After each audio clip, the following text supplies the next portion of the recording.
Hello everyone, आपका हमारे channel पर स्वागत है।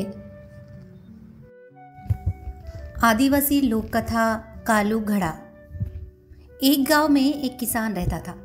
वो धनवान तो नहीं था किंतु निर्धन भी नहीं था। वो अपने खेत में मेहनत मजदूरी करके जितना अनाज उगाता उतने में उसका और उसकी पत्नी का आराम से गुजारा हो जाता। इसके बाद भी जो अनाज बचता उसे हाट में बेचकर पैसे कमा लेता, जो उसके अन्य आवश्यकताओं को पूरा करने के काम आते। यूं तो पति पत्नी का जीवन सुखमय और शांत था, किंतु उन्हें एक दुख सताता रहता। वो दुख था संतान का अभाव। उस किसान दंपति की एक भी संतान नहीं थी। एक दिन किसान दोपहर का भोजन करके अपने खेत में एक पेड़ के नीचे सो रहा था। तभी उसे सपने में बड़े देव दिखाई पड़े। किसान सपने में ही झट से उठ बैठा और उसने बड़े देव को प्रणाम किया। तुम इतने दुखी क्यों हो भाई? बड़े देव ने पूछा।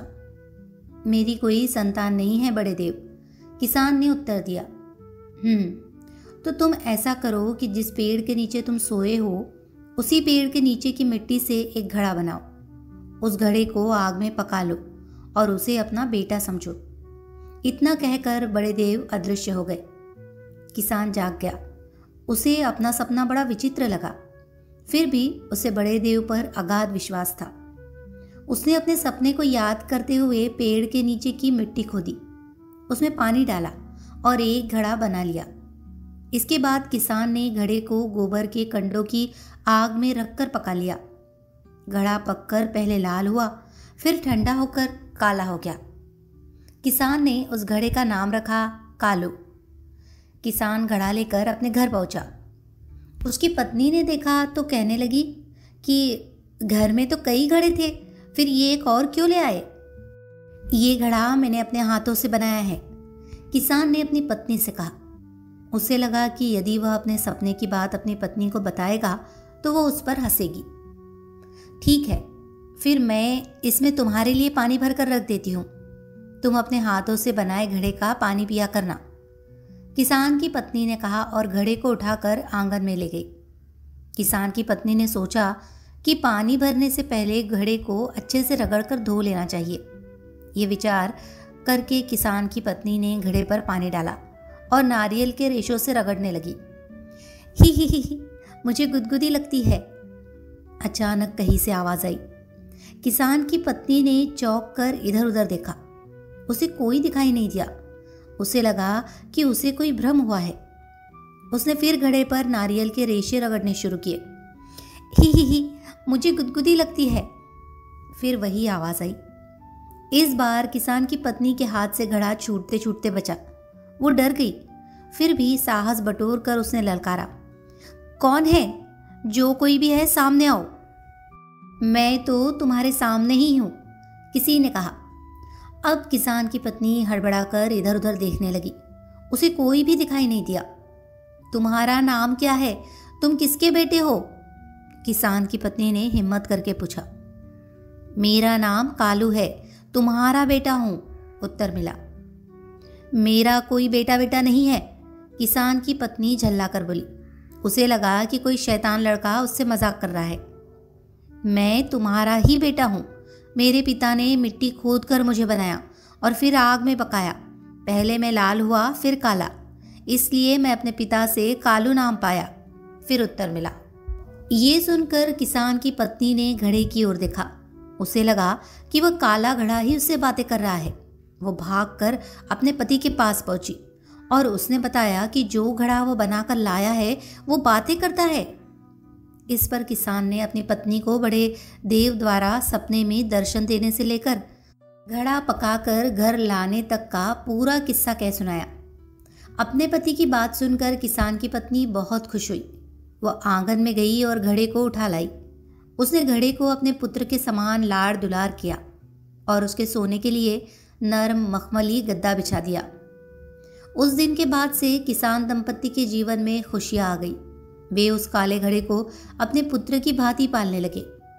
किसान की पत्नी उसे कभी दूध भात खिलाती तो कभी पानी भात। कालू भी अपने माता पिता से बोलता बतियाता। धीरे धीरे कालू घड़ा बड़ा होने लगा उसका पेट भी बड़ा हो गया। वह और अधिक गोल मटोल दिखने लगा।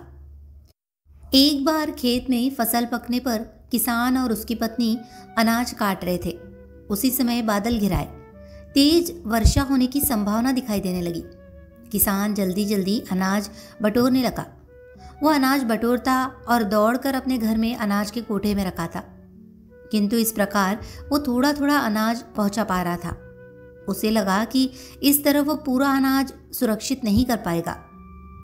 आज अगर मेरा सचमुच का बेटा होता तो मेरा हाथ बटाता, किसान दुखी होकर बड़बड़ाया।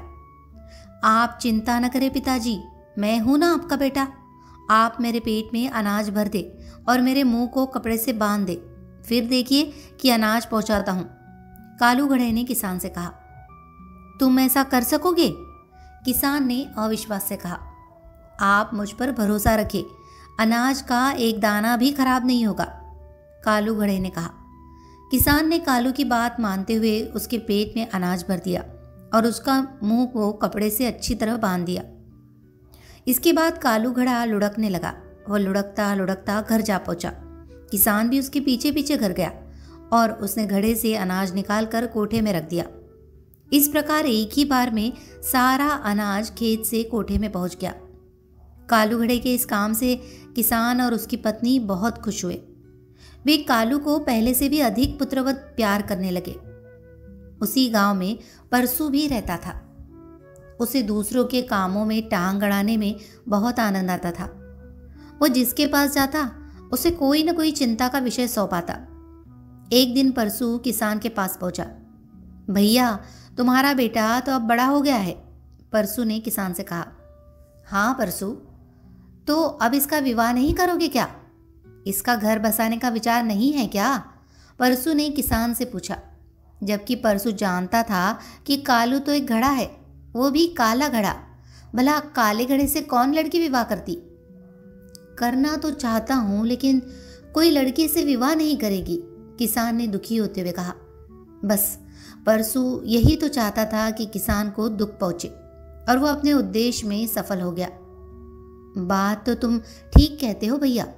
मुझे तो ये सोचकर बुरा लगता है कि तुम पोते पोतियों का सुख नहीं पा सकोगे, परसू ने कहा और अपने रास्ते चलता बना। परसू तो चला गया, लेकिन किसान के मन में फास चुभ हो गया। किसान को ये सोच सोच कर दुख लगने लगा कि एक तो उसे पोते पोतियों का सुख नहीं मिलेगा, और दूसरे उसके मरने के बाद कालू की देखभाल कौन करेगा। इसी चिंता में किसान बीमार पड़ गया। उसने कालू से कुछ नहीं कहा, किंतु कालू घड़ा समझ गया कि उसका पिता किस चिंता में बीमार पड़ गया है। पिताजी, आप किसी प्रकार की चिंता न करें, कुछ दिन में सब कुछ ठीक हो जाएगा, कालू ने पिता को समझाया। नहीं, मैं चिंतित नहीं हूं, किसान ने कालू का मन रखने को झूठ बोल दिया। इसी तरह एक सप्ताह व्यतीत हो गया। किसान का स्वास्थ्य सुधरने का नाम ही नहीं ले रहा था। एक रात किसान अपने बिस्तर पर सो रहा था कि उसे एक सपना दिखा। सपने में बड़े देव दिखाई दिए। तुम चिंता में क्यों घुले जा रहे हो? तुम्हारा बेटा कालू भोर होते ही एक युवक में परिवर्तित हो जाएगा। वास्तव में वो एक युवक ही है जो पिछले जन्म में बहुत आलसी था। वह अपने माता पिता की सेवा भी नहीं करता था। उसके माता पिता उसके आलसी और कामचोर होने के दुख में घुल घुल कर मर गए। इसीलिए दंड के रूप में इस जन्म में उसे घड़ा बनना पड़ा। किंतु इस जन्म में उसने घड़ा होकर भी तुम दोनों की बहुत सेवा की है, इसलिए मैं उसे इस जन्म में भी युवक बना दूंगा। ये कहकर बड़े देव अदृश्य हो गए।